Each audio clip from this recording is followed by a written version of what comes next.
আসসালামু আলাইকুম ওয়া রাহমাতুল্লাহি ওয়া বারাকাতুহু। ইন্নাল হামদালিল্লাহ নাহমাদুহু ওয়া নাস্তাঈনুহু ওয়া নাস্তাগফিরুহ ওয়া নাউযু বিল্লাহি মিন শুরুরি আনফুসিনা ওয়া মিন সাইয়্যাতি আ'মালিনা। মান ইয়াহদিহিল্লাহু ফালা মুদিল্লা লাহু ওয়া মান ইউদ্লিল ফালা হাদিয়া লাহু। ওয়া আশহাদু আল লা ইলাহা ইল্লাল্লাহু ওয়াহদাহু লা শারীকা লাহু وأشهد أن محمدًا عبده ورسوله. يا أيها الناس اتقوا ربكم الذي خلقكم من نفس واحدة وخلق منها زوجها وبث منهما رجالًا كثيرًا ونساء واتقوا الله الذي تساءلون به والأرحام إن الله كان عليكم رقيبا. يا أيها الذين آمنوا اتقوا الله حق تقاته ولا تموتن إلا وأنتم مسلمون. يا أيها الذين آمنوا اتقوا الله وقولوا قولا سديدا يصلح لكم أعمالكم ويغفر لكم ذنوبكم ومن يطع الله ورسوله فقد فاز فوزا عظيما. أما بعد فإن خير الحديث كتاب الله وخير الهدي هدي محمد صلى الله عليه وسلم وشر الأمور محدثاتها وكل محدثة بدعة وكل بدعة ضلالة وكل ضلالة في النار. أيها الناس اتقوا الله فإن التقوى ثمن الجنة. واعلموا أن الله عز وجل قد فرض عليكم التقوى ومن اتقى الله عز وجل يجعل له مخرجا ويرزقه من حيث لا يحتسب. সম্মানিত মুসল্লিয়ানি কিরাম, আমি আমার নিজেকে এবং আপনাদেরকে আল্লাহ তাকওয়া অবলম্বন করার জন্য অনুরোধ জানাচ্ছি।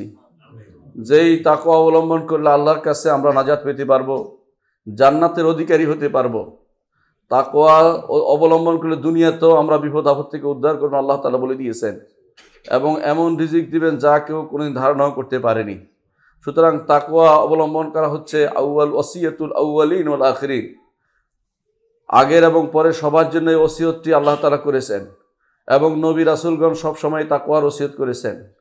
এই তাকওয়া অবলম্বন করলে আল্লাহ তাআলা মৃত্যুর সময় আপনাদের জন্য আপনার সমস্ত কর্মকাণ্ড সহজ করে দিবেন। যেই ব্যক্তি তাকওয়া অবলম্বন করবে সেই শুধুমাত্র মৃত্যুর সময় শান্তির সাথে মৃত্যুবরণ করতে পারবে। সম্মানিত মুসল্লিয়ানি কিরাম, আমরা আলোচনা করছিলাম গত কয়েকটি পর্বে যে আইনামা তাকুনু ইউদরিকুমুল মাউত ওয়ালাউ কুনতুম ফি বুরুজিম মুশাইয়াদা, যেখানেই তোমরা থাকো না কেন মৃত্যু তোমাদেরকে পাবেই। আইনামা তাকুনু ইউদরিকুমুল মাউত, মৃত্যু এমন একটা সত্য যেই সত্যকে কেউ কোনদিন পিছিয়ে ফেলতে পারে না। কেউ বলতে পারে না যে মৃত্যু থেকে বাঁচতে পারবে। অনেক কিছু থেকে, রোগ ব্যাধি থেকে বাঁচার জন্য মানুষের চেষ্টার অভাব নেই, কিন্তু যে জিনিসটা তার হবেই সে চিন্তা করতে পারে না কেন যে অচিরেই সে এমন জায়গায় যাবে যেখান থেকে তার আর কোনো অচিরেই সে এমন স্থানে পৌঁছবে যেখান থেকে আর ফিরে আসবে না, যেখানে যাওয়ার জন্য তার জন্য নির্ধারণ করে দেয়া হয়েছে যে সে ওখানে যাবেই, প্রত্যেকটি মানুষকে যেতে হবে। তাহলে সেই জায়গার জন্য আগে থেকেই প্রস্তুতি অবলম্বন করা উচিত যে আমাকে ওখানে গিয়ে কিসের সম্মুখীন হতে হবে। সেজন্য প্রত্যেকটি মানুষের উচিত জানা যে কি করব দুনিয়ার বুকে, যাতে করে কবরে আমি শান্তিতে থাকতে পারি। কবরে যাওয়ার সময়, কবরে তাদেরকে দেওয়ার সময়, প্রত্যেকটি মানুষকে দেওয়ার সময় কিছু নিয়ম নীতি ইসলাম বেঁধে দিয়েছে। ইসলাম ছাড়া এমন কোনো ধর্ম দেখাতে পারবেন না যেখানে এত সুন্দর নিয়ম দেয়া হয়েছে। প্রত্যেকটি মানুষ মৃত্যুর সময় কি করতে হবে, তার কি করণীয়, তার লোকদের কি করণীয়, যারা জীবিত আছে তার পাশের লোকদের কি করণীয়, আমাদের মুসলিমদের কি করণীয় আছে, ইসলাম সেটা নির্ধারণ করে দিয়েছে। একজন মানুষ যখন মারা যাবে তার প্রথম কাজ হবে তাকে গোসল দেয়া। এই গোসল দেওয়ার বিষয়টি আমরা গতভাবে আলোচনা করেছিলাম যে স্বামী স্ত্রী একে অপরকে গোসল দিতে পারবে, সেটাই বিশুদ্ধতম মত, এবং সেটার পক্ষে আমরা দলিল উপস্থাপন করেছিলাম। সেখানে সে স্বামী স্ত্রী না হলে অন্য কেউ, পুরুষরা পুরুষদের গোসল দেওয়াবে, নারীরা নারীদের গোসল দেওয়াবে, এটা হচ্ছে নিয়ম। এবং যদি সেখানে উপস্থিত থাকতে হয় কেউ সাহায্যকারী হিসেবে, তারা সাহায্য করবে, কিন্তু যারা সাহায্যকারী নয় এমন কেউ সেখানে উপস্থিত না থাকার জন্য ইসলাম বলেছে, যাতে করে তার গোপন তথ্য সেখান থেকে বের হয়ে না পড়ে। যারা কেউ কোনো বিশেষ কারণে পুড়ে গেছে এমন লোকদের, অথবা বিকৃত হয়ে গেছে কারো চেহারা শরীর, এমন লোকদের গোসলের কি বিধান? যদি কোথাও মুসলিম এবং কাফের তারা সবাই কোনো আগুনে পুড়ে মারা গেছে এবং মুসলিম এবং কাফেরদের আলাদা করা যাচ্ছে না, তাদের সবাইকেই তখন গোসল দেওয়াতে হবে এবং কাফন দেওয়াতে হবে, নামাজ পড়তে হবে এবং তারা মুসলিম হিসাবে নিয়ত করে তাদের উপর দাফন করবে এবং তাদেরকে মুসলিম কবরস্থানে দাফন করতে হবে। কারণ যাতে করে মুসলিমদের অগ্রাধিকার থাকে, তারা যেন বাদ না পড়ে যায়, সেজন্য যদি আলাদা করা না যায়। আর যাদেরকে গোসল করানো সম্ভব না হয়, ফেটে গেছে বা কোনো পরিবর্তন হয়ে গেছে, কোন রকমের সেখানে কোনো হয়ে গেছে, নষ্ট হয়ে যাচ্ছে, এরকম হয়, তাহলে সে অথবা পানি না পাওয়ার কারণে, তাহলে বিনা গোসলে তাকে কাফন পরানো হবে। অজু ও তায়াম্মুম তার জন্য জরুরি নয়, বরং তার উপর সালাত আদায় করা হবে। অনুরূপভাবে যদি কোনো মাইয়েতের কিছু অংশ পাওয়া যায়, যেমন হাত বা পা, এরকম অংশ পাওয়া যায়, বাকি অংশ পাওয়ার আশা যখন ছেড়ে দেওয়া হয় যে আর পাওয়া যাবে না, অথবা যে অংশটুকু মুসলিমের পাওয়া যাচ্ছে সেটা শুধুমাত্র মুসলিমের বলে আমাদের কাছে নির্ধারিত সেটা মুসলিমের অংশ, তাহলে সেটা যদি কোনো মুসলিমের হয় তো তাহলে সেটার উপরে কোনো, সেই অংশের উপরে আলাদা কোনো গোসল নয়, আলাদা কোনো সালাত নয়, বরং একটা কাপড়ে পেঁচিয়ে সেটাকে দাফন করতে হবে কবরস্থানে। আর যদি কোনো পুরুষ মানুষ মারা যায় মহিলাদের মাঝখানে, অথবা কোনো মহিলা মারা গেল পুরুষের মাঝখানে, যাকে দাফন দেওয়া গোসল করানোর কোনো সুযোগ নেই, মহিলা নেই আর কোনো মহিলা নেই, এরকম অবস্থা, অত পুরুষ নেই আর কোনো পুরুষ নেই গোসল দেওয়ার মতো আর কোনো লোক পাওয়া যাচ্ছে না, সেখানে তার বিনা গোসলে তাকে দাফন করা হবে এবং তারপর সালাত আদায় করা এবং কাফন দেওয়া হবে। আর যারা যুদ্ধের ময়দানে মারা শহীদ হবে তাদেরকে কোনো গোসল ব্যতীতই তাদেরকে সেখানে তাদেরকে দাফন করা হবে। কিন্তু যারা শহীদের মর্যাদাপ্রাপ্ত কিন্তু শহীদ নয়, শহীদের মর্যাদাপ্রাপ্ত শহীদ নয়, এরকম যারা আছে, যারা অসুস্থ অবস্থায়, বড় ধরনের অসুস্থ রোগে, যেমন এই জাতীয় যারা করোনা আক্রান্ত, অথবা যারা এতে মারা যাবে, ডুবে অথবা পুড়ে মারা যাবে, অথবা আক্রান্ত হয়ে মারা যাবে, তাদেরকে গোসল দেওয়ানো হবে সম্ভব হলে। এখন প্রশ্ন হচ্ছে, করোনা রোগীকে কি আমরা গোসল দেওয়াবো কিনা? এখানে ডাক্তারদের পরামর্শ নিতে হবে। ডাক্তাররা যদি বলে যে করোনা রোগ গোসলের কারণে আরেকজনের কাছে চলে যাবে এবং তা থেকে বাঁচার উপায় আছে, যেমন নাকের উপরে যেভাবে পরা হয়, অথবা শরীরে কাপড় পরা, ভালো করে কাপড় পরে নেওয়া হয়, যে কারণে মাস্ক বা এই জাতীয় কিছু পরে নেওয়া হয়, তাহলে যদি কোনো এরকম ভয়ের কারণ থাকে এবং সমস্যা না থাকে এগুলি পরার পরে, তাহলে তাকে গোসল দিতেই হবে। কারণ এটা হচ্ছে মূল কথা। কারণ যতক্ষণ পর্যন্ত আরেকজনের ক্ষতি না হবে ততক্ষণ পর্যন্ত মূলের উপর আমল করতে হবে, অর্থাৎ তাকে গোসল দিতে হবে, যতক্ষণ পর্যন্ত সম্ভব তাকে গোসল দিতে হবে।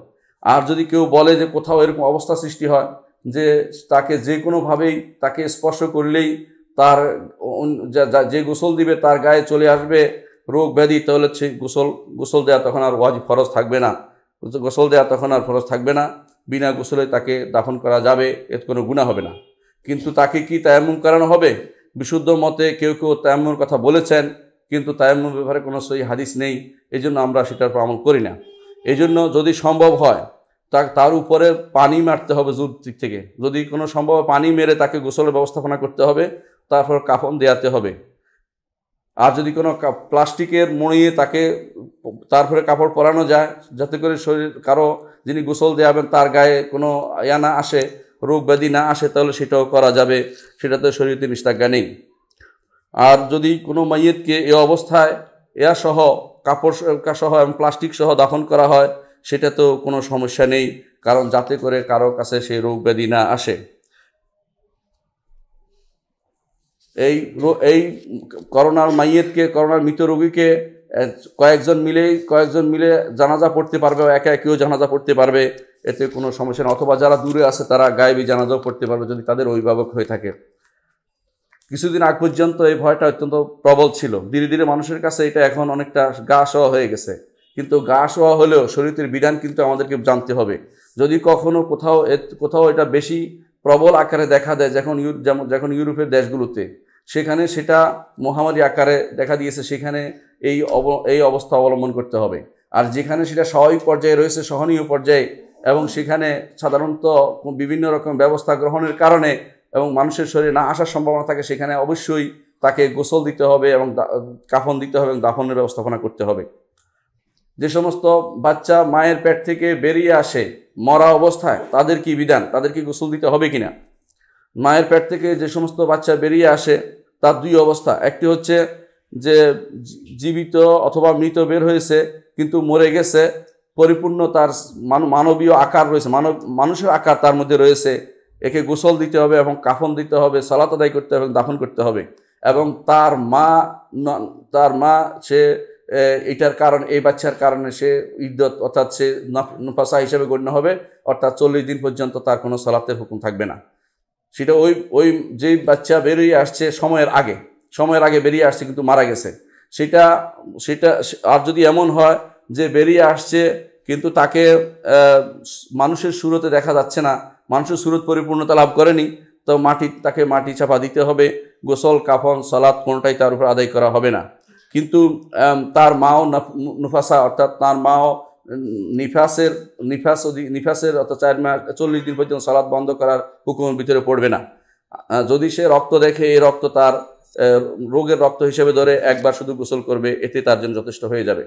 হ্যাঁ, এটা ওই বাচ্চার জন্য যেই বাচ্চার মধ্যে তার এখনো সৃষ্টির পূর্ণ অবয়ব আসেনি, কিন্তু যেটার মধ্যে সৃষ্টির পূর্ণ এসেছে তাকে অবশ্যই পরিপূর্ণভাবে একজন হিউম্যান বিং মানব শিশু হিসাবে তার সাথে আচরণ করা হবে এবং মুসলিম হিসেবে তার সাথে মুসলিমের সন্তান হিসেবে আচরণ করে তাকে গোসল কাফন দাফন সবকিছু করতে হবে। কাফেরকে কি গোসল দেওয়ানো যাবে? কাফেরকে কোনো গোসলের ক্ষেত্রে কোনো মুসলিমের অংশগ্রহণ করা জায়েজ হবে না, তাকে কাফন দেওয়া জায়েজ হবে না, তার উপর সালাত আদায় করা জায়েজ হবে না, তার জানাজার পিছু নেওয়া জায়েজ হবে না, তাকে দাফন করার জন্য উপস্থিত হওয়া জায়েজ হবে না, বরং তাকে মাটি চাপা দিতে হবে। যদি সেখানে তার আত্মীয় স্বজন কেউ না থাকে তখন মাটি চাপা দিয়ে দিবে। এই জন্য কোথাও দেখা যায় কেউ রাজনৈতিকভাবে কাফেরদের জানাজার পিছনে দৌড়ায়, এটা শরিয়া বিরোধী কাজ। যদি কেউ এই কাজটি করে তাহলে তার কুফরির সম্ভাবনা রয়েছে, কারণ ইসলাম কখনো কাফেরদের জন্য আমাদের যে সমস্ত বিধান রয়েছে কাফেরের জন্য সে সমস্ত বিধানকে অনুমোদন করে না।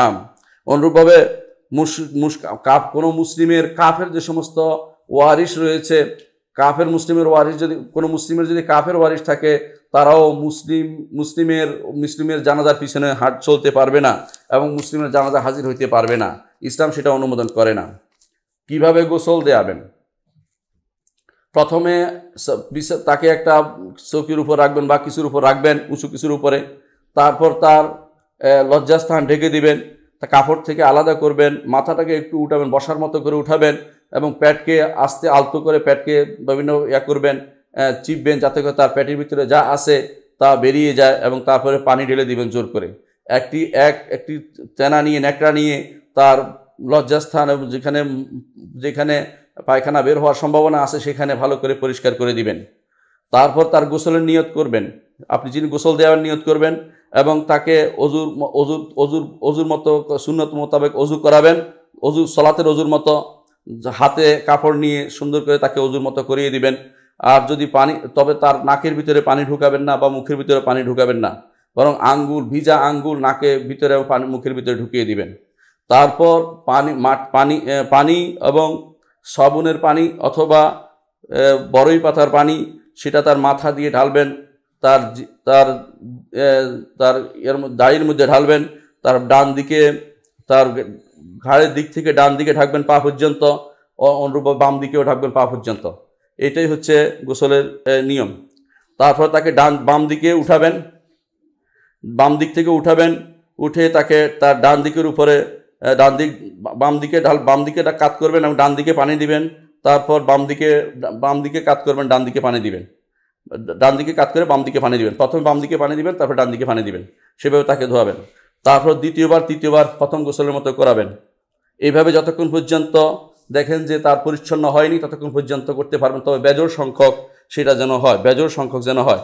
এবং সর্বশেষ যে গোসল দিয়াবেন সেখানে যেন পানির সাথে কর্পূর মিশ্রিত থাকে, অর্থাৎ সুগন্ধি মিশ্রিত থাকে, কর্পূর অথবা সুগন্ধি, যে কোনো সুগন্ধি মিশ্রিত থাকে, যাতে করে আর কোনো দুর্গন্ধ সেখান থেকে বের না হয়। আর যদি তার মুছ খুব লম্বা হয়ে যায় সেটা কেটে ফেলতে পারবেন, এবং নৌকো খুব লম্বা হলে সেটাও কেটে ফেলতে পারবেন। এটা হচ্ছে বিশুদ্ধতম মত। এবং তাকে কাপড় দিয়ে মুছে ফেলবেন, শুকনো কাপড় দিয়ে মুছে ফেলবেন। আর মহিলা হলে তার চুলের খোপাকে 3টা করবেন, পিছনের দিকে ছেড়ে দিবেন। তিনটি খোপা, তিনটি করে বেনি করে পিছনের দিকে ছেড়ে দিবেন। যদি গোসলের পরে কোনো কিছু বের হয় তাহলে ওই জায়গাটা যেখানে বেরো সেখানে ধুয়ে ফেলবেন, পুরোটা পরিবর্তনের কোনো প্রয়োজন নেই, পুরো অংশ পরিবর্তনের কোনো প্রয়োজন নেই। আর সেই জায়গাতে যদি সম্ভব হয় কিছু রুই বা কিছু দিয়ে সেটা বন্ধ করে দিবেন, যাতে করে আর কিছু বের না হতে পারে। মইয়তকে কাফন কিভাবে দিবেন? সুন্নত হচ্ছে মইয়তকে তার সম্পদ থেকে কাফন দেয়া। যদি সেটা সম্ভব না হয়, তার সম্পদ না থাকে, তাহলে যার উপর তার ভরণ পোষণের দায়িত্ব থাকে তিনি তার দাফন কাফনের ব্যবস্থা করবেন। পিতা হোক অথবা ছেলে হোক, উপরের দিকে দাদা হোক অথবা নাতি হোক, উপরের দিকে নিচের দিকে যাদের উপর তার দায়িত্ব রয়েছে দেখাশোনার, তারা তার প্রথমে কাফনের ব্যবস্থাপনা করবেন। কাফন কিভাবে করবেন? পুরো একটি কাপড় দিয়ে করলেও তার ওয়াজিব আদায় হয়ে যাবে। একটি পুরো কাপড় পেলে, বড় কাপড়, যে কাপড় দিয়ে তাকে ঢাকা যায় সেটা দিয়ে দিলেও তার ওয়াজিব আদায় হয়ে যাবে। তবে সুন্নত হচ্ছে 3 কাপড়ে দেয়া। আয়েশা রাদিয়াল্লাহু আনহা বলেন, কুফানা রাসূলুল্লাহ সাল্লাল্লাহু আলাইহি ওয়াসাল্লাম ফি সালাসাতি আসওয়াবিন ইয়ামানিয়াতিন বিদিন সুহুলিয়াতিন মিন কুরসুফিন লাইসা ফিহিন্না কামিসুন ওয়ালা ইমামা। আয়েশা রাদিয়াল্লাহু আনহা বলেন, রাসূলুল্লাহ সাল্লাল্লাহু আলাইহি ওয়াসাল্লামকে কাফন দেয়া হয়েছিল 3টি ইয়ামানি সাদা কাপড়ের চাদরে, যা ছিল কটনের সুতা, যাতে কোনো কামিজও ছিল না, অর্থাৎ তার উপর কোনো কামিজ ছিল না এবং কোনো পাগড়িও ছিল না। মুত্তাফাকুন আলাইহি, বুখারী মুসলিম হাদিসটি বর্ণিত হয়েছে। কিভাবে তাকে কাফনের ব্যবস্থাপনা করবেন? প্রথমে তিনটা বিছাবেন, পরপর 3টা জিনিস বিছাবেন, 3টা কাপড় বিছাবেন। বিছানোর পরে সাদা, তারপর তার সেটার মধ্যে সুগন্ধি মেখে নেবেন। তারপরে একটার উপর একটা রাখবেন, কাপড় একটার উপর একটা রাখবেন।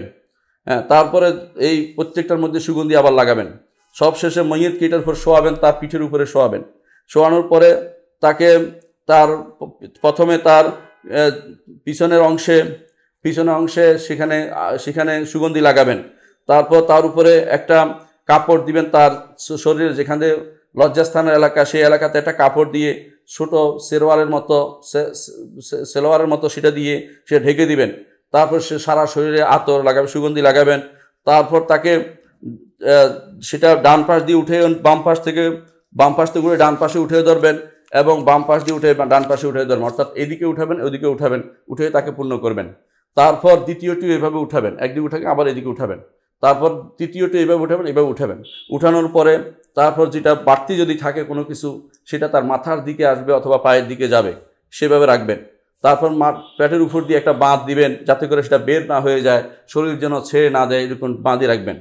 এটাই হচ্ছে মূলত গোসলের কাফনের নিয়ম। কাফন এইভাবে দিবেন। তারপরে যদি মহিলাদের কাফনের কি বিধান? মহিলাদের পুরুষের মতোই মূলত 3টি কাপড়। যদিও হানাফি মযহাব মতে 5টি কাপড়ের কথা বলা হয়েছে, কিন্তু 5টি কাপড়ের সরাসরি কোনো সহিহ হাদিস পাওয়া যায় না।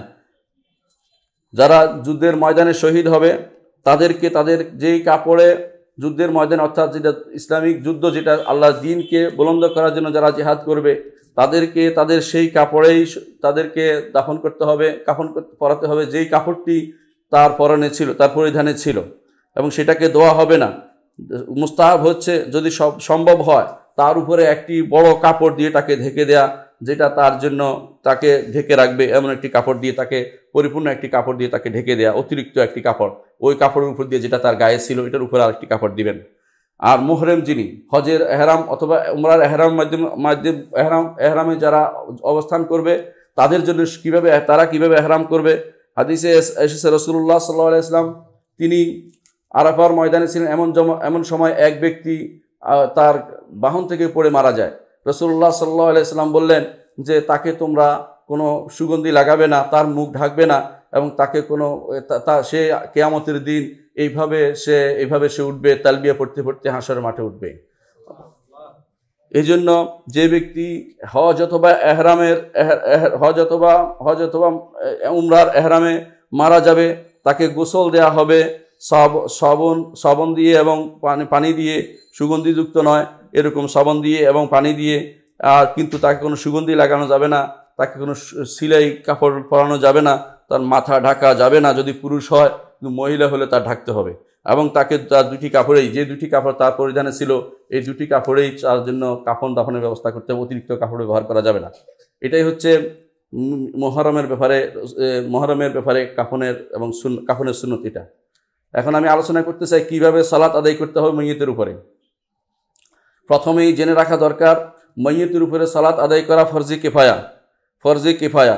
এই জন্য ফরজে কিফায়া আদায়ের জন্য কিছু মানুষ আদায় করলেই সেটা আদায় হয়ে যাবে, কিন্তু যদি কেউ আদায় না করে সবাই গুনাহগার হবে, কেউ আদায় না করলে সবাই গুনাহগার হবে।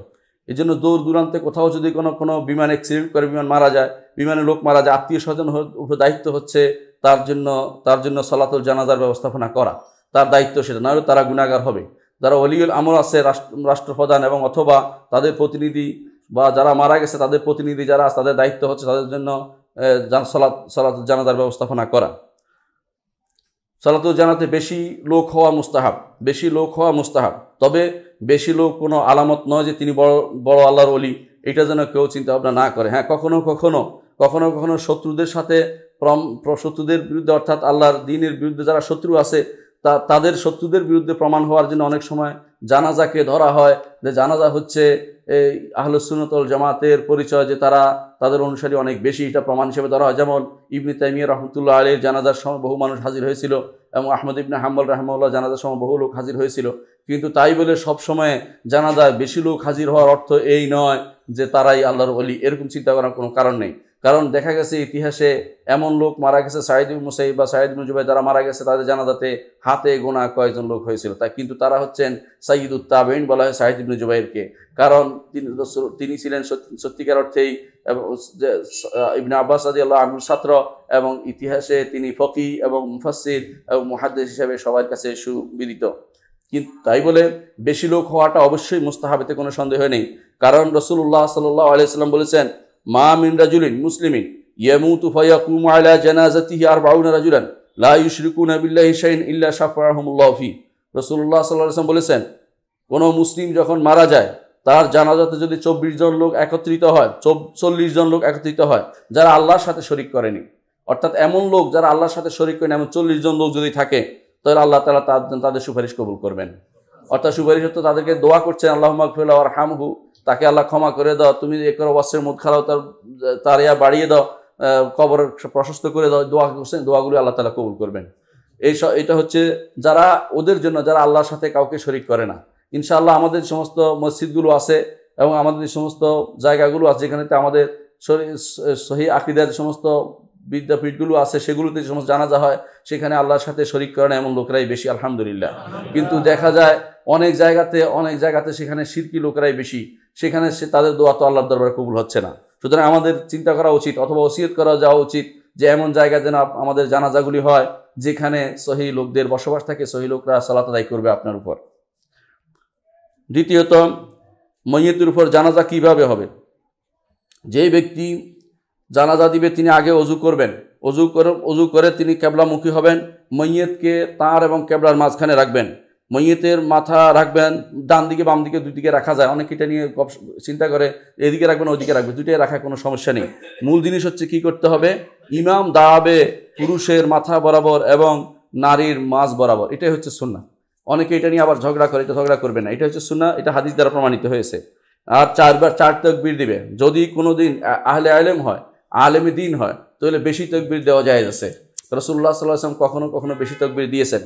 কিন্তু 4 তাকবীর হচ্ছে সাধারণ নিয়ম, হচ্ছে 4 তাকবীর, এটার উপরে ইজমা হয়ে গেছে পরবর্তীতে। কিন্তু কোথাও যদি কোনো আলেমে দ্বীন হয়, তার কোনো বেশি অনুসারী হয়, বেশি থাকে, তাকবীর বেশি দিলেও কোনো সমস্যা নেই, বেশি দেওয়া জায়েজ আছে। প্রথম তাকবীরে হাত উঠাবেন ঘাড় পর্যন্ত অথবা কানের লতি পর্যন্ত, কানের লতি ধরবেন না, কানের লতি পর্যন্ত উঠাবেন, উঠাইয়া হাত উঠে আল্লাহু আকবার বলবেন। আল্লাহু আকবার বলার পরে হাতকে ডান হাতে বাম হাতের উপর রাখবেন। তারপরে দোয়া ইস্তিফতাহ পড়বেন কিনা, সুবহানাক আল্লাহুম পড়বেন কিনা। সুবহানাক আল্লাহুম পড়ার পরে রাসূলুল্লাহ সাল্লাল্লাহু আলাইহি ওয়াসাল্লাম থেকে কোনো হাদিস বর্ণিত হয়নি। তাবেঈনদের থেকে বিভিন্ন বর্ণনায় এসেছে, সাহাবায়ে কেরাম থেকে বিভিন্ন বর্ণনায় এসেছে তারা সানা পড়তেন, এটা বর্ণনায় আসছে। কেউ যদি মনে করেন যে আমি সাহাবায়ে কেরাম অনুসরণ করে পড়বো, সেটা জায়েজ আছে, কিন্তু আমরা আবারও বলছি রাসূলুল্লাহ সাল্লাল্লাহু আলাইহি ওয়াসাল্লাম থেকে বর্ণিত হয়নি। সেজন্য যে ব্যক্তি মনে করবেন যে আমি রাসূলুল্লাহ সাল্লাল্লাহু আলাইহি ওয়াসাল্লাম আদর্শকে যথেষ্ট মনে করি, তিনি সেটা করবেন না এবং তিনি পড়বেন না। এই জন্য আমরা না পড়ার প্রতি উৎসাহ দিয়ে থাকি। তাহলে কি করবেন? তিনি আল্লাহু আকবার বলেই আউযু বিল্লাহ পড়বেন, বিসমিল্লাহ পড়বেন এবং সূরা ফাতিহা পড়বেন গোপনে, প্রকাশ্যে নন। প্রকাশ্যে পড়বেন না, গোপনে পড়বেন। অনেক মসজিদগুলোতে দেখা যায় অনেকখানে যারা প্রকাশ্যে সূরা ফাতিহা পড়েন, যদি শিক্ষা দেওয়ার উদ্দেশ্য হয় যে সূরা ফাতিহা আছে সেটা আলাদা কথা, কিন্তু শুধু শুধু সূরা ফাতিহা বড় করে পড়ার বিষয়টি রাসূলুল্লাহ সাল্লাল্লাহু আলাইহি ওয়াসাল্লাম থেকে সাব্যস্ত হয়নি। কখনো কখনো এই সূরার সাথে এই সূরা ফাতিহার সাথে অন্য সূরা মিলানো জায়েজ আছে। অন্য সূরা মিলানো আব্দুল্লাহ ইবনে আব্বাস রাদিয়াল্লাহু আনহু তিনি এক সূরা মিলে সূরা ফাতিহার সাথে সূরাও মিলিয়েছিলেন। এজন্য আমরা দেখতে পাই বুখারী, আবু দাউদ, নাসাই, তিরমিজি, ইবনে জারুদ এবং দারাকুতনি ওয়াল হাকিম বর্ণিত হাদিসে এসেছে, তলহা ইবনে আব্দুল্লাহ ইবনে আউফ বলেন, আমি আব্দুল্লাহ ইবনে আব্বাস রাদিয়াল্লাহু আনহু পিছনে সালাত আদায় করেছি। এক জানাজাতে তিনি সূরা ফাতিহা পড়লেন এবং অতিরিক্ত একটি সূরাও পড়লেন এবং সেটা প্রকাশ্য পড়লেন, বললেন। তারপর আমি তাকে ধরলাম সালাতের পরে যে আপনি কেন সূরা ফাতিহা প্রকাশ্যে পড়লেন? তিনি বললেন যে আমি প্রকাশ্যে পড়ছি এই জন্য যাতে তোমরা বুঝো যে এটা সুন্নত এবং এটা হক। সুন্নত বলতে সাহাবায়ে কেরাম যখন সুন্নত বলে সেটা রাসূলুল্লাহ সাল্লাল্লাহু আলাইহি ওয়াসাল্লামের সুন্নতই হয়, নিজেদের পক্ষ থেকে সুন্নত বলার অধিকার তাদের নেই। এই জন্য সূরা ফাতিহা পড়াটি এই জানাজার সালাতে রাসূলুল্লাহ সাল্লাল্লাহু আলাইহি ওয়াসাল্লামের আদর্শ। দ্বিতীয় তাকবীরে যখন দিবেন তখন রাসূলুল্লাহ সাল্লাল্লাহু আলাইহি ওয়াসাল্লামের উপর দুরূদ পড়বেন, সেই দুরূদ যেটা আমরা সালাতের মধ্যে পড়ি। অতিরিক্ত সেখানে বাড়তি কোনো কিছু নেই, অথচ আমাদের দেশে বাড়তি কিছু শেখানো হয় দুরূদের মধ্যে, সেটা নয়, বরং যেটা আমাদের সালাতের মধ্যে আছে দুরূদ ইব্রাহিম পরিচিত সেটাই শুধুমাত্র পড়বেন। তৃতীয় তাকবীর দিবেন, তারপরে সেখানে ইখলাসের সাথে দোয়া করবেন, যেই দোয়াগুলো এসেছে বিখ্যাত দোয়া, আল্লাহুম্মা গফির লিহাইয়িনা ওয়া মাইয়িতিনা ওয়া শাহিদিনা ওয়া গায়বিনা ওয়া কাবীরিনা ওয়া সগীরিনা যাকারিনা ওয়া উনসানা, আল্লাহুম্মা গফির লিহাযাল মাইয়িত দোয়া করতে পারেন। তারপরে অথবা দোয়া করবেন আল্লাহুম্মা গফির লাহু ওয়ারহামহু ওয়াআফি ওয়া'ফু আনহু ওয়া আকরিম নুজুলাহু ওয়া ওয়াসসির মুদখালাহু ওয়াগসিলহু বিল মা'i ওয়াস সালজি ওয়াল বারাদ ওয়া নাক্কিহি মিনাল খাতায়া কামা নাক্কাইতা সাওয়াল আবদি মিনাদ দানাস। আল্লাহুম্মা জাযিব বিল হাসানাতি ইহসানা ওয়া সাইয়্যাতি আফওয়া ওয়া গুফরানা, আল্লাহুম্মা আবদিলহু দারান খায়রাম মিন দারিহি ওয়া যাওজান খায়রাম মিন যাওজিহি। এইভাবে দোয়াগুলো কমপ্লিট করবেন। আর অতিরিক্ত দোয়া করতে পারেন, যত বেশি দোয়া করবেন তত বেশি উপকার, মাইয়্যিতের উপকার হবে, আপনাদের উপকার হবে। শিক্ষি আরেকটি দোয়া আছে সেটা পড়তে পারেন, আল্লাহুম্মা ইন্না ফুলান ইবনে ফুলান, অমুকের ছেলে অমুক বলতে পারেন আপনার ভাষায়, অমুকের ছেলে অমুক, মারফি জিম্মাতিকা ওয়া হাবলি জিওয়ারিকা ফাকিহি মিন আযাব ফিতনাতিল কবর ওয়া আযাবিন নার ওয়া আনতাহুল ওয়াফা ওয়াল হক ফাগফির লাহু ওয়ারহামহু ইন্নাকা আনতাল গফুরুর রহিম। এছাড়াও হিসনুল মুসলিম গ্রন্থে অনেক দোয়া আছে, সেগুলো দেখে নেবেন কী কী মাইয়িতের জন্য কী কী দোয়া পড়তে হয়, রাসূলুল্লাহ সাল্লাল্লাহু আলাইহি ওয়াসাল্লাম পড়েছেন। যদি বাচ্চা হয় তার অতিরিক্ত দোয়া পড়বেন, সেটা কি আল্লাহুম্মা গফির লাহু সালাফান ওয়া খালাফান ওয়া আজরান আল্লাহুম্মা জাআলহু ফারাতান, যেভাবে হাদিসে আসে সেভাবে আপনি দোয়াগুলো অতিরিক্ত পড়বেন। তারপর চতুর্থ তাকবীর দিবেন, চতুর্থ তাকবীর পরে কিছুক্ষণ থামবেন, সেই থামার মধ্যেও দোয়া করবেন। এটা রাসূলুল্লাহ সাল্লাল্লাহু আলাইহি ওয়াসাল্লাম হাদিস দ্বারা সাব্যস্ত হয়েছে। অনেকে মনে করেন তাকবীর দিয়েই সালাম ফিরিয়ে ফেলেন, তা নয়, একটু দোয়া সেখানে আছে, যেটাই করতে আল্লাহুম্মা লা তুফতিরনা বা'দা ও আল্লাহুম্মা লা, এই দোয়াটাও পড়তে পারেন, সেটা হাদিস দ্বারা সাব্যস্ত হয়েছে। তারপর একদিকে সালাম ফিরাবেন, একদিকে ডান দিকে সালাম ফিরাবেন। এই মসজিদে আমি একবার একদিকে সালাম ফিরিয়েছি, তা নিয়ে বহু গবেষণা হয়ে গেছে, কিন্তু সুন্নাত হচ্ছে একদিকে সালাম ফিরানো, এটা হচ্ছে সুন্নাত। দুই দিকে সালাম ফিরানো হাদিস আছে, কিন্তু হাদিসটা দুর্বল। একদিকে সালাম ফিরানোটাই মূলত সহি হাদিস দ্বারা সাব্যস্ত হয়েছে, এবং বেশিরভাগ তিন মাযহাবে হচ্ছে দুই দিকে সালাম ফিরায়। হাম্বলি মাযহাবে একদিকে সালাম ফিরায়, কেউ মনে করছেন মাযহাবের কারণে করেছি, না, মূলত সহি হাদিসকে আমল করার জন্য আমরা একদিকে সালাম, ডান দিকে সালাম ফিরাই। কিন্তু কেউ যদি দুই দিকে সালাম ফিরায় আমরা এটাকে নাজায়েজ মনে করি না, কারণ দ্বিতীয় সালামটাও দেওয়া যাবে, কিন্তু সুন্নাহ হচ্ছে একদিকে জানাজা সালাতে একদিকে সালাম ফিরানো, এটা হচ্ছে একটা সুন্নতের অংশ। এই জন্য যদি কেউ এটা আমল করতে পারে না, দুই দিকে সালাম ফেরানো অসুবিধা নেই, নাজায়েজ হবে না, করা যাবে, কারণ এটা একটা হাদিসে আছে, যেহেতু হাদিসটার সনদের মধ্যে দুর্বলতা আছে, এটাই শাইখুল আলবানী রাহমাতুল্লাহ আলাইহি বলেছেন। আর যদি কারো সলাতের মধ্যে ছুটে গেছে, আপনি আসে দেখেন যে এক রাকাত হয়ে গেছে, এক তাকবীর হয়ে গেছে, কি করবেন? যদি এক তাকবীর হয়ে যায়, আপনি এখন যেখান থেকে পাইছেন এখান থেকে শুরু করবেন, যখন শেষ হয়ে যাবে তখন বাকিটা শেষ করবেন দ্রুত। যখন দেখবেন উঠে নিয়ে যাচ্ছে মাইয়িতকে, তখন দ্রুত তাকবীরগুলো দিবেন, আর কোনো কিছু পড়বেন না, বাকি তাকবীর দুইটা দিবেন। অর্থাৎ ধরেন এক তাকবীর ছুটে গেছে, এক তাকবীর দিবেন শেষে, যেখান থেকে আসছেন এখান থেকে পড়বেন।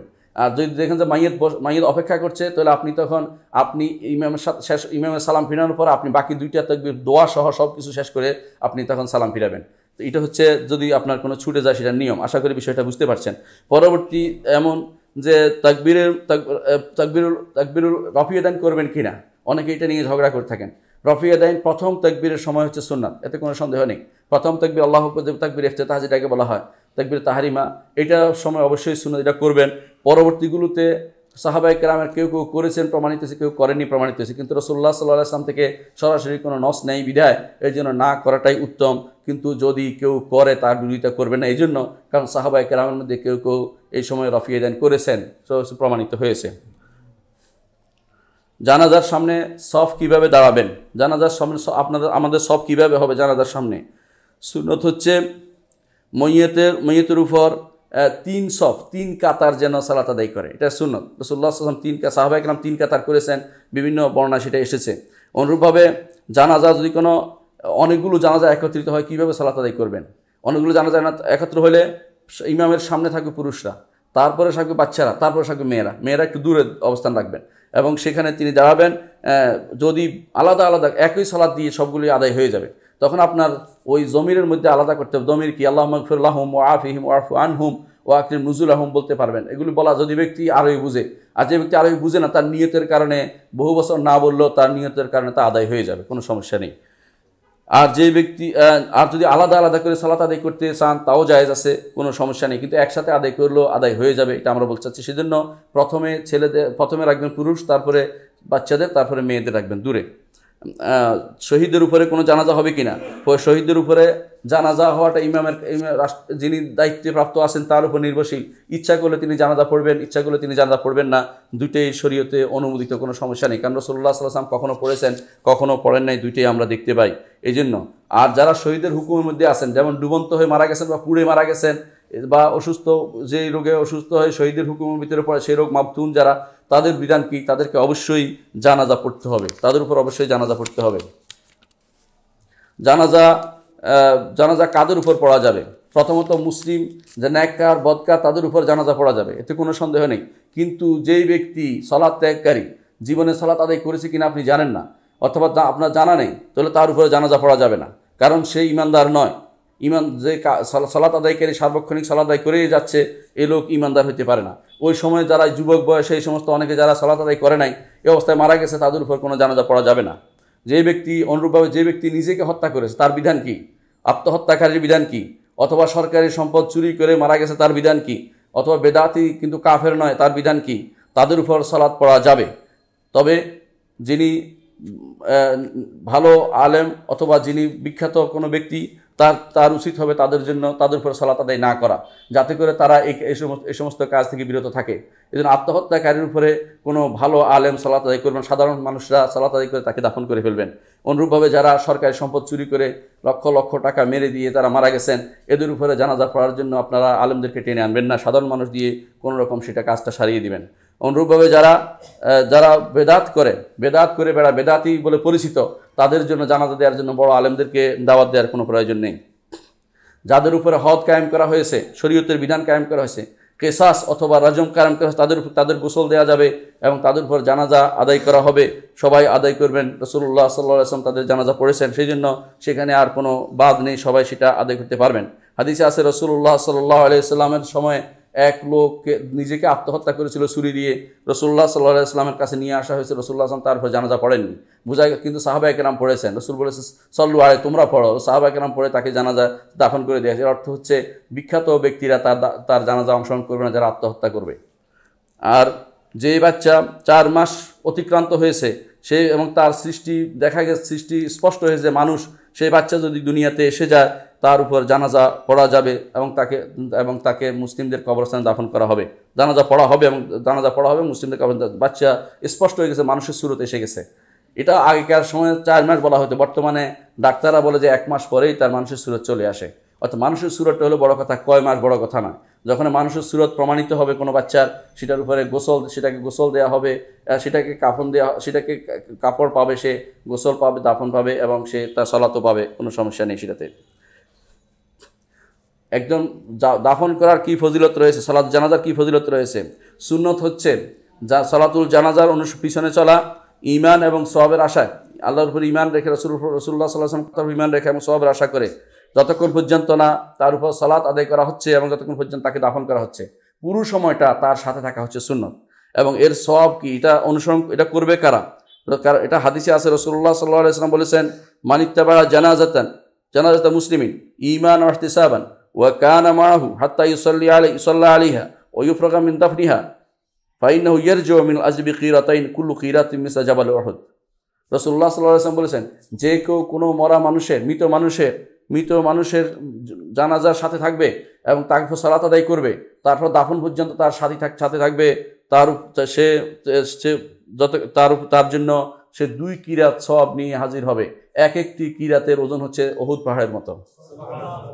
আর যে ব্যক্তি শুধু তার উপর সালাত আদায় করবে কিন্তু তার সাথে যেতে পারবে না দাফন পর্যন্ত, সে 1 কিরাত পাবে, সেই কিরাত উহুদ পাহাড়ের মতো। এই জন্য সুন্নত হচ্ছে জানাজার পিছনে থাকা, জানাজার সাথে থাকা, জানাজা যেখানে হয় জানাজার সাথে থাকা যতক্ষণ পর্যন্ত দাফন করা হয়, এটা হচ্ছে সুন্নত। এটা শুধুমাত্র পুরুষদের জন্য। মেয়েরা কখনো এই জানাজার নামাজের পিছনে দৌড়াবে না, জানাজার নামাজের পিছনে তারা দৌড়াবে না বা জানাজার নামাজের পিছনে তারা যাবে না, জানাজার পিছনে যাবে না, কবরস্থান পর্যন্ত তারা যাবে না। কারণ মেয়েদের জন্য এটা জানাজার নামাজে শরীক হওয়া, তাদের পিছনে দৌড়ানো সুন্নত নয়। তবে তারা যদি কোথাও উপস্থিত থাকে, কোনো মসজিদে উপস্থিত আছে অথবা কোনো জায়গায় উপস্থিত আছে, এমন সময় সেখানে জানাজা উপস্থিত হয়েছে, তখন তারা সেই সওয়াব পাবে যেই সওয়াব পুরুষরা পাবে, এবং তারা জানাজা পড়তে পারবে, জানাজা পড়বে। এটা হচ্ছে সুন্নত। তাদের মতো আমরা বলি না যারা জানাজা মহিলাদেরকে জানাজা নামাজ থেকে মাহরুম করে দেয়। হ্যাঁ, তারা যদি ওখানে উপস্থিত থাকে কোনো কারণে, যেমন জুমার নামাজে আসছে অথবা কোনো সালাতে আসছে, মসজিদে সেখানে জানাজা হয়েছে, তখন সেখানে তারা সেই জানাজা পড়তে পারবে এবং তারা সেই সওয়াব পাবে যে সব পুরুষরা পাবে। সেটা হচ্ছে শুধুমাত্র দাফনের, কিন্তু তারা সেটা শুধুমাত্র সালাতের, কিন্তু তারা দাফনের সময় সেখানে হাজির হবে না কখনো, এবং সেখানে হাজির হওয়া তাদের জন্য জায়েজ নেই। মাইয়িতের উপর সফর অবস্থা, মাইয়িতের জন্য মাইয়িত জানাজা দেওয়ার জন্য কি সফর করা জায়েজ কিনা? ধরুন অনেকেই দেখা যায় দূর দূরান্ত থেকে জানাজার জন্য সফর করে। হ্যাঁ, জায়েজ আছে। যিনি সক্ষম মুসলিম এবং তিনি যদি তার আত্মীয় স্বজন, বন্ধুবান্ধব বা তার প্রিয়জন এমন কেউ মারা গেছে দূরে, তার জন্য জানাজার জন্য সফর করা তার জন্য অবশ্যই জায়েজ আছে, কোনো সমস্যা নেই। কারণ রাসূলুল্লাহ সাল্লাল্লাহু আলাইহি ওয়াসাল্লাম বলেছেন, হকুল মুসলিমি আলাল মুসলিমে খামসুন, মুসলিমের উপর আরেক মুসলিমের 5টি অধিকার রয়েছে। রাদ্দুস সালাম, সালামের জবাব দেয়া, ওয়াইয়াদাতুল মারিদ, মৃত অসুস্থ হলে তার দেখাশোনা করা, ওয়াত্তিবাউল জানায়েজ, তার জানাজার পিছু নেয়া, ওয়াইজাবাতুদ দাওয়াত, তার দাওয়াত কবুল করা, ওয়া তাশমিতুল আতিস, এবং তার হাসির জবাব দেয়া। মুত্তাফাকুন আলাইহি, বুখারী মুসলিম হাদিসটি বর্ণিত হয়েছে। এর অর্থ হচ্ছে একজন মানুষ যদি আপনি মনে করেন আপনার এলাকায় কোনো মানুষ মারা গেছে, আপনি দাফন করতে যাবেন, এতে শরীয়তে কোনো নিষেধাজ্ঞা নেই, তার জানাজা দেওয়ার জন্য যেতে পারবেন। কিন্তু অনেক সময় দেখা যায় দূর দূরান্ত থেকে মানুষ লোক দেখানোর জন্য দৌড়াচ্ছে, এক এক ব্যক্তিকে দুই জায়গায় জানাজা দিচ্ছে, 3 জায়গায় জানাজা দিচ্ছে। এসব লোক দেখানো জিনিস, এর জন্য জায়েজ নাই যাওয়া, এবং 2 বার জানাজা দেওয়া জায়েজ নাই। শরীয়তে 2 বার জানাজা একটা বিদআত, এটা যেন না হয়। 2 বার এক ব্যক্তি জানাজা দিবেন, আপনি একবার দিয়েছেন শেষ, আপনারা দিবেন না। আর মাইয়িতকে নিয়ে টানা হেঁচড়া করা, একবার এখানে হয়েছে, একবার ওখানে হবে, একবার ওই জায়গায় আরেকবার হবে, এত জানাজা দেয়া ইসলামী শরীয়তে প্রমাণিত হয়নি। বরং জানাজা একটাই হবে, বাকিটা তারা দোয়া করবে, এবং প্রয়োজনে তারা পরেও দোয়া করতে পারবে, আগেও দোয়া করতে পারবে। আগে পরে এরকম নয় যে তারা জানাজা হওয়ার পরে দোয়া করতে হবে, বাধ্যবাধকতা নেই। আগে পিছিয়ে যে কোনো সময় তারা দোয়া করতে পারবে, কোনো সমস্যা নেই। এমনকি যদি কোনোদিন তার আত্মীয় স্বজন কেউ বাকি থাকে যে সে জানাজা পড়তে পারেনি, তার অধিকার ছিল জানাজা পড়ার, এরকম অবস্থা, তার আত্মীয় স্বজন ইচ্ছা করলে সে পরবর্তীতে তার কবরের পাশে দাঁড়িয়ে সেখানেও জানাজা সালাত আদায় করতে পারবে। সেখানেও জানাজা সালাত, রাসূলুল্লাহ সাল্লাল্লাহু আলাইহি ওয়াসাল্লাম তা করেছেন। যখন এক মহিলা মসজিদ ঝাড়ু দিত, অথবা এক পুরুষ মসজিদ ঝাড়ু দিত, পরে মারা যাওয়ার পরে সাহাবায়ে কেরাম দ্রুত দাফন নিয়মের কারণে রাসূলুল্লাহ সাল্লাল্লাহু আলাইহি ওয়াসাল্লাম রাতে না জানিয়ে তারা সালাত আদায় করে দাফন করে ফেললেন। রাসূলুল্লাহ সাল্লাল্লাহু আলাইহি ওয়াসাল্লাম বললেন যে ওই লোকটি কোথায়, অথবা ওই মহিলাটি কোথায়? সাহাবায়ে কেরাম বলে, ইয়া রাসূলুল্লাহ, আপনাকে জানানো হয়নি, কিন্তু আমরা তো দাফন করে দিয়েছি। রাসূলুল্লাহ সাল্লাল্লাহু আলাইহি ওয়াসাল্লাম বললেন, আমাকে কেন জানাওনি? রাসূলুল্লাহ তারপর গিয়ে তার কবরের পাশে দাঁড়িয়ে জানাজা সালাত আদায় করেছেন। এর প্রমাণ করে যে কবরের পাশে দাঁড়িয়ে এরকম জানাজা সালাত আদায় করা জায়েজ আছে। বিশেষ করে যিনি অভিভাবক হবেন এবং যার হক রয়েছে এই জানাজার ব্যাপারে, শুধুমাত্র তিনি, সাধারণ সব মানুষের জন্য তা নয়। যেটা শরীয়ত বলেনি সেরকম কাজ যেন আমরা না করি। কোথায় জানাজা দেওয়া হবে, জানাজার জায়গা কোথায়? জানাজার জায়গা হচ্ছে সবচেয়ে উত্তম হচ্ছে জানাজা যে মাঠে হওয়া, এটা হচ্ছে উত্তম। যদি এরকম মাঠের জায়গা পাওয়া না যায় তো মসজিদে করাও জায়েজ আছে, তবে উত্তম হচ্ছে মসজিদের বাইরে জানাজার জায়গার ব্যবস্থাপনা করা। যেমন আমরা দেখতে পাই মসজিদ নববীতে বাইরের ব্যবস্থাপনা করা হয়েছে, সেরকম ব্যবস্থাপনা করতে পারলে ভালো। মসজিদের সামনে যদি সেটা সম্ভব না হয়, মসজিদের ভিতরেও করা যাবে, জায়েজ আছে। কারণ রাসূলুল্লাহ সাল্লাল্লাহু আলাইহি ওয়াসাল্লামের 2 সাহাবীকে আয়েশা রাদিয়াল্লাহু আনহা বলেন তাদেরকে শুধু মসজিদে তো তাদেরকে জানাজা পড়া হয়েছে। অর্থাৎ অসুবিধার কারণে যদি সম্ভব না হয় মসজিদের ভিতরে করা যাবে, কিন্তু উত্তম হচ্ছে বাইরে মাঠে, খোলা মাঠে জানাজা দেয়া। কারণ রাসূলুল্লাহ সাল্লাল্লাহু আলাইহি ওয়াসাল্লাম তিনি বের হয়েছিলেন নাজ্জাশির উপর সালাত আদায় করার জন্য বের হয়ে, তিনি যেখানে বর্তমানে মসজিদুল গুমামা আছে, আপনারা যারা মদিনা গেছেন দেখতে পাইছেন, সেখানে তখন মাঠ ছিল, মদিনা বাজার ছিল, সেখানে একটা মাঠ ছিল, সেই মাঠে যেখানে ঈদের নামাজ পড়া হতো তখনকার সময়, সেখানে রাসূলুল্লাহ সাল্লাল্লাহু আলাইহি ওয়াসাল্লাম সবাইকে উপস্থিত করে সেখানে নাজ্জাশির উপরে জানাজা সালাত আদায় করেছেন। বোঝা গেল জানাজার সালাত মসজিদের বাইরে হওয়াটাই হচ্ছে উত্তম, কিন্তু যদি জায়গা না পাওয়া যায় মসজিদের ভিতরে পড়া জায়েজ আছে।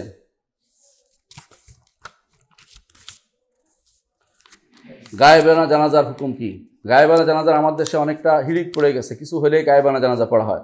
এর গায়েবানা জানাজা শুধু ওই ব্যক্তির জন্য যেই ব্যক্তির উপর সালাত আদায় করা হয়নি। ধরেন কোনো বিমানে অ্যাক্সিডেন্ট করে মারা গেছে, অথবা ডুবে গেছে অনেক মানুষ সমুদ্রে অথবা পানিতে ডুবে গেছে, সেখানে শুধুমাত্র গায়েবানা জানাজার মাসালা চলবে। কিন্তু যেখানে সেখানে মারা গেছে, সবাই দাফন করছে, সব কিছু গায়েবানা জানাজা পড়ার সিস্টেম ইসলামী শরীয়তে আসলে প্রমাণিত হয়নি কোনো হাদিস দ্বারা। এই জন্য রাসূলুল্লাহ সাল্লাল্লাহু আলাইহি ওয়াসাল্লাম শুধু ওই ব্যক্তির জানাজা পড়েছেন যার উপরে কেউ জানাজা পড়েন। আপনারা জানেন হাদিসে এসেছে রাসূলুল্লাহ সাল্লাল্লাহু আলাইহি ওয়াসাল্লাম তিনি বের হয়েছেন যখন নাজাশি মারা গেলেন। নাজাশি হচ্ছেন হাবশা বর্তমানে আবিসিনিয়া, যেটাকে বর্তমানে আপনারা ইথিওপিয়া বলেন, ওই এলাকার রাষ্ট্রপ্রধান ছিলেন। তিনি মারা যাওয়ার পর তিনি গোপনে ইসলাম গ্রহণ করেছিলেন, কিন্তু সেখানে কোনো মুসলিমরা ছিল না তারপর জানাজা পড়ার মতো। তো তিনি সেই জন্য জানাজা পড়েছেন। তিনি জানাজা পড়েছেন, মুসলিমদের ডেকে বের হয়ে তাদেরকে নিয়ে তিনি জানাজা পড়েছেন। হাদিসে সেটা বুখারী মুসলিম হাদিসটি এসেছে। এর অর্থ যেখানে জানাজা হবে না সেখানে জানাজা পড়া যাবে। আর যদি কোনো অমুসলিম দেশে ইউরোপের কোনো দেশে যদি মুসলিমরা মারা যায়, সেখানে জানাজা না হয়, তাহলে আপনার দেশে আপনি জানাজা পড়তে পারবেন। বিশেষ করে তার অভিভাবকদের জন্য তখন উচিত হবে এই জানাজার ব্যবস্থাপনা করা। জানাজার ব্যাপারে সবচেয়ে যে বিধান শরীয়তে তা হচ্ছে দ্রুত জানাজার ব্যবস্থাপনা করা, দ্রুত তৈরি করা এবং সালাত আদায় করা এবং কবরের দিকে নিয়ে যাওয়া। আমার দেশে সালাতের পরে দেখা যায় আবার মুনাজাতের ব্যবস্থাপনা করা হচ্ছে। এটা হচ্ছে বড় বেদাত এবং এর কারণে সুন্নাহ বিপরীত কাজ হচ্ছে। জানাজার সালাত শেষ যত দোয়া সব করা হয় সালাতের ভিতরে, এরপরে আবার মুখ খুলে আবার দেখানো, লোককে দেখানো, নিয়ে দেখানো, অমুকটা একটু দেখবো আর একটু দেখবো, সালাতের পরে কীরকম হয়েছে, এই জাতীয় জিনিস শরীয়তে জায়েজ নেই। বরং আপনাকে প্রথমে দোয়া যেটা করেছেন সেটাই যথেষ্ট। এরপরে আর কোনো দোয়ার ব্যবস্থাপনার কোনো অনুমতি নেই। অর্থাৎ আবার দোয়া করার যে সিস্টেম চালু হয়েছে সেটা বেদাত ছাড়া কিছুই নয়, সেটা করা যাবে না। জানাজার পিছনে চলার সময় অনেকে দেখা যায় তাকবীর দিতে থাকে, অনেকে লা ইলাহা ইল্লাল্লাহ পড়তে থাকে, তাহলিল পড়তে থাকে, চিৎকার দিতে থাকে, অথচ জানাজার পিছনে যাবে একেবারে নীরব, সম্পূর্ণ নীরব অবস্থায়, কোনো রকম শব্দ করতে পারবে না, কোনো শব্দ করবে না। এটাই হচ্ছে সুন্নাত। কোনো আগুন নিবে না, কোনো আওয়াজ নিবে না, কোনো বাতি নিয়ে চলবে না, কোনো রকমের শব্দ নিবে না, যেটা আমাদের দেশে অনেক সময় দেখা যায় এতবার তুফোদনি করা হচ্ছে, এগুলি শরীয় বিরোধী। কোনো আওয়াজ হবে না জানাজার সালাতে, অত্যন্ত এমনভাবে থাকবে যেভাবে কান্না আলা রুসি মুত্তায়ের। হাদিসে আসছে রাসূলুল্লাহ সাল্লাল্লাহু আলাইহি ওয়াসাল্লাম সাহাবীরা যেমন বসেছিলেন রাসূলের সাথে, যেন তাদের মাথার উপরে পাখি বসেছে। সাধারণত মাথার উপর পাখি বসলে মানুষ নড়াচড়া করে না, চুপ থাকে, সেরকম চুপ ছিল সাহাবায়ে কেরাম। এই যে বোঝা যায় যে জানাজার পিছনে হাঁটার সময় কোনো শব্দ করবে না, কোনো কথা বলবে না, কোনো চিৎকার করবে না, চেঁচামেচি করবে না, তাকবীর দিবে না, অথবা লা ইলাহা ইল্লাল্লাহ বলবে না, যেটা আমাদের দেশে সমাজে প্রচলিত আছে। এটা শুধুমাত্র বেদাত ছাড়া আর কিছুই নয়। মহিলারা কখনো জানাজার জন্য হাজির হতে উপস্থিত হবে, ঘর থেকে বের হবে না। তারা যদি উপস্থিত থাকে তারা শুধুমাত্র জানাজা দিবে। আর যে ব্যক্তি মহিলাদেরকে কখনো এই সমস্ত জায়গা উপস্থিত করবে না, কারণ তারা সাধারণ ধৈর্য ধারণ করতে পারে না।